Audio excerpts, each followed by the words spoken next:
So today we are going to study another important concept in extension education. Let's see, which is culture. So what is culture? What are different definitions of culture? See, culture stands for moral, spiritual, intellectual attachment of a man, right? I think we should say this is a person, right? We cannot say man, right? So yeah, culture stands for moral, spiritual, and intellectual attachment of person. Then what is culture? Culture is sum total of ways in which human beings live. The ways in which human being lives is called as culture, and this culture is transmitted from generation to generation by learning. So your parents will teach your kids, sorry, you, and you will teach your kids. This is how culture moves on. Also, culture refers to distinct way of life of living a group of, see, distinct way of life of a group of people. A group of people are living a distinct way of life. This is called their culture. Other group is living like their culture. So that is their culture. See, a complete design of living. Hope you understood culture. Now, what is the function of culture? Culture's function is to provide basic foundation and design for social living. So see, in society you can see that when we are born in society, our parent teaches us a lot of things. With that, our friends, our school teachers, all of them teaches us certain things. Our grandparents teaches us certain things.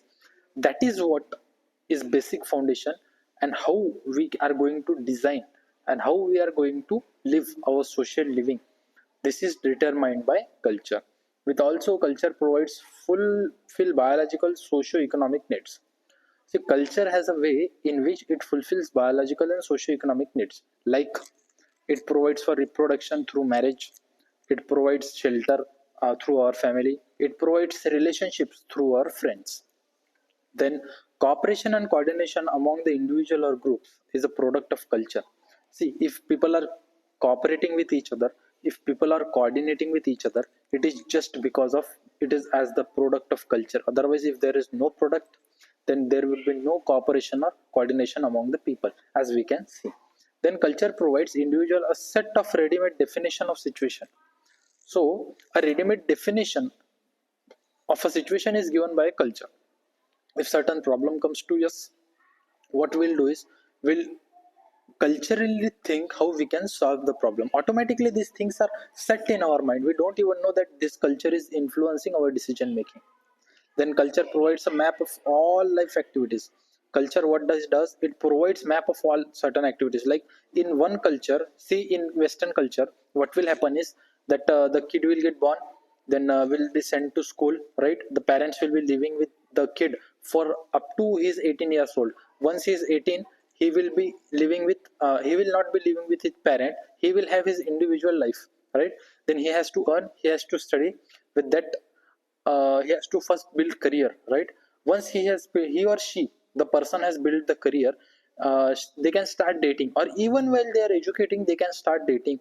And see, they can live in relationship as well, right? So that is different kind of culture of western culture. When we talk about Indian culture, in different cultures we can see, and majority of the cultures does not allow dating. Okay. And after 18 also, kid tend to live with their parents. So this is very different see, this is Indian culture, that is western culture. Nowadays we can see that western culture is coming to Mumbai, Pune, and slowly it has entered Bangalore also, and it is coming in rural sector as well. So we can say that it provides a map of life activities when to do what. Like in India we can say that by 18, uh, like by 25, different cultures say different things, right? So one culture says that up to 25 you should be at job, up to 30 you should be get married. For girls it's like up to 18 you should get married, or up to 21 you should get married. Different cultures say different things, right? So based on that, it provides life activities. Also it says that before 30 a woman should get pregnant and have kids, all of them, right? So that is what things like about life activities culture provides. Also culture acts as a mean of social control through norms, folkways, and laws. See, norms, folkways, and laws we can see in future. A future means we are going to definitely see in this slide only. But let's see what this culture provides a means of social control. Control means how we are controlling the behavior of people within a society. Culture helps us provide that through folkways, norms, and laws that we are going to see later on. Now, it defines a pattern of behavior for individual so that he acts according to the behavior pattern prescribed by defined by society. What it says that it defines the kind of behavior that is acceptable in a society, right? So that he or she can live in a society properly. Now, what are characteristics of culture? If you see, the characteristics of culture are only human beings possess culture, right? Animals do not possess it. Man, person has created culture during the process of controlling himself, others, and nature. The see, the culture was created when the need for controlling the man himself, the person, the human himself, the other humans, and the nature. That is why culture was created. Now, let's see what are the characteristics. Culture is learned. So, culture is the process of socialization. We will learn from people what is our culture through communication or through training. Then culture is transmitted from generation to generation. We will learn from our parents, and that culture will transmit to our kids. But that culture is universal as well as unique. Every society, every country has its culture, but each culture is unique. Culture is social and not individual heritage of man. Culture is social, so it does not belong to single person, right? It belongs to a group of person. It is social. Then culture is integrative. What is means, while different aspects of culture may put in different direction, but their consistency and integration so that society holds together. See, there are different kinds of culture and that goes into different direction, but as you see at the last, what it means that they all how the societies are hold together. Then another characteristics are culture builds conformity, the pattern of behavior, what a person should behave. Ideal things are told to them, and that how we can do. Then culture is static as well as dynamic. Culture has permanence, but it changes over time, right? It is permanent. Culture will stay, but it will change over time. Culture is relatively. No culture is good or bad. Some culture has some good points, some culture has some bad points. So all our cultures are relatively good or bad. Then culture is interpreted according to person or society's own experience. Culture for one society, one culture can be good, but that culture when transmitted to another society, it can be good or it can be bad for that people based on their own experiences. So it is interpreted as per societies or individuals own experience. Then culture is diverse. Culture varies from country to country and in different countries within a country. So in a country, in different state, even different districts, there are different cultures, but as a whole a country, it has different cultures. So different kinds of integrated type of culture can be seen. Then culture is accumulating. Culture can be saved through, in knowledge, science, and literature, which can be transmitted from one generation to another generation, from books, films, and pictures. Okay, so now we will talk about customs. Customs are socially approved ways of acting. It is approved ways in which a person can act in a society. Customs are accepted way in which people do things together. How people will do things together, the accepted ways are called as customs. Right? Customs may also be defined as habitual form of meeting people, training the young, supporting the aged are some of the customs of society. Customs can also be defined as habitual form of meeting people, how we are going to train the young. Young means the children, how we are going to train, how we are going to support the aged person, our parents when in old age, how we are going to support them. These are the kinds of system. These are the kinds of customs of society. Then norm. See, there are different forms of custom. One is norm. What is this? All societies have some norms or rules which specify appropriate or inappropriate behavior. Appropriate or inappropriate behavior is the rules that say that this behavior is appropriate or inappropriate is called as norm. Norm or blueprint of the behavior. Okay, how you are going to behave. The blueprint of that is norm. It sets limit how you cannot do things. Also, it provides you with alternative ways in which you can achieve your goal. Now, folkways. Folkways are customs, habits, everyday ways of behaving that people in society accept as normal. The normal things that we are doing each day, like custom, habits, or everyday ways of behaving, which we are learned from our parents or the person who is influencing, that is called as folkways. Then they are informal rules. Folkways are informal rules. They are not written anywhere, but it is maintained in it is used to maintain social order. not written in laws, but it is used to maintain social order. Then example of folk ways are saying thank you, standing in a queue, greeting elders, dressing appropriately. See, if you are going to some office, okay, and that office there is a line, right? It is not written somewhere that, it might be possible that there is not written that stand in line, but it becomes our responsibility to stand in line and not to go and cross the line, right? So that is what it is not written formal ways, but to maintain the social order, these are informal rules, folkways. Then mores. Mores may be defined as those customs which are held to be essential to have ethical or moral values attached to it. The customs that have ethical or moral values attached to it is called as mores. Now, mores are social acceptable ways of behavior that do involve moral standards.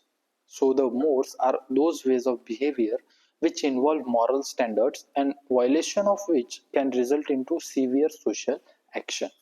Now, taboo. Taboo means forbid. Okay, forbid, restrict. Now, what are taboos?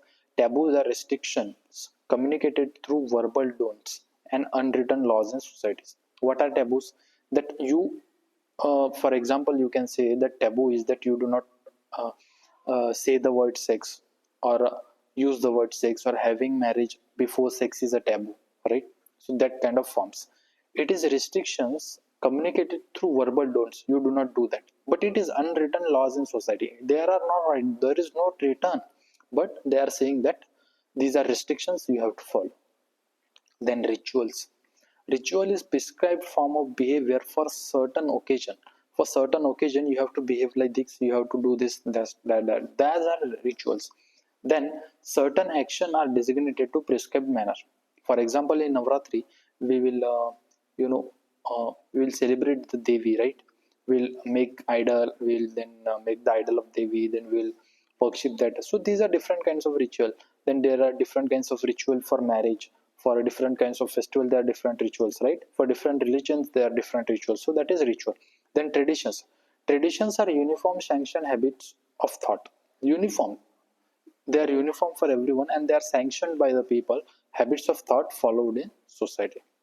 Then, what is the role of culture in extension? Why culture is important in extension? See, it influences adoption of technology, how farmer beliefs, traditions, and values shape how they perceive new agriculture practices. If farmer believes that they do not want to change or they don't need to change, then how the adoption of technology will happen, right? So, understanding their culture will help us what their belief, traditions, and values are, and according to that, we can use and put that agriculture technology to them in that way, in accepted way. Then it determines what communication models that we are going to use with the farmer. As we are understanding the culture of the farmer, we are also understanding the behavior of the farmer, and according to that we are going to put extension programs with them. Then affect farmers participation. Cultural norms like group formation, there can be certain norm that you are not going to form in group, or you are not going to talk or being in a group with somebody of other caste or other religion, right? Different kinds of norms are there. So this will affect our adoption of technology and providing knowledge to the farmer or extension program. So we have to understand the culture and what kind of what kind of culture that people have, how kind of decision making they do, how to participate the extension programs, right? So understanding this will help us how we can provide better extension programs. Along with that, it also guides problem solving approaches, right? Farmers cultural background affects their problem solving strategies. If they do not want to change, they will not change no matter what you do, okay? So for changing their behavior, we have to create that type of environment in which they feel safe and trusted, and then they will listen to us. Then shapes attitude towards resources. Cultural value influences how farmer view land, water, and labor. For example, if you see Chipko movement, so Chipko movement back in the days was like the government departments or private organizations were going to cut trees. The people who lived close to that nature hugged the tree and said that if you are going to cut the tree, you have to cut me with it. Some people got died, and after that, that movement got started, and the people had to stop cutting trees, right? So that kind of culture, if the person, that is what culture is, right? The behavior of person. in relation to nature as well. So if people are connected to the nature, so livestock and water and land, as in India we can see livestock, our cow is treated as our mother, right? We are respecting them, all the kind of things. So we have to understand that also. Also promote social cohesion and learning. Cultural practices like festivals, corporate works, local gatherings can be used for group training. So cultural practicals like festivals, cooperative works. Okay, if there is festival, we can use that as our extension program, right? Because more number of people will be there and we'll be able to provide different kind of information to them. Also helps in designing local relevant program. So whatever the program are relevant with the people, we will do that, providing extension strategies to them, how that align with their cultural values and so this was, I think, our lecture for today. I hope you understand this, and we'll meet for next lecture. Best wishes. Thank you.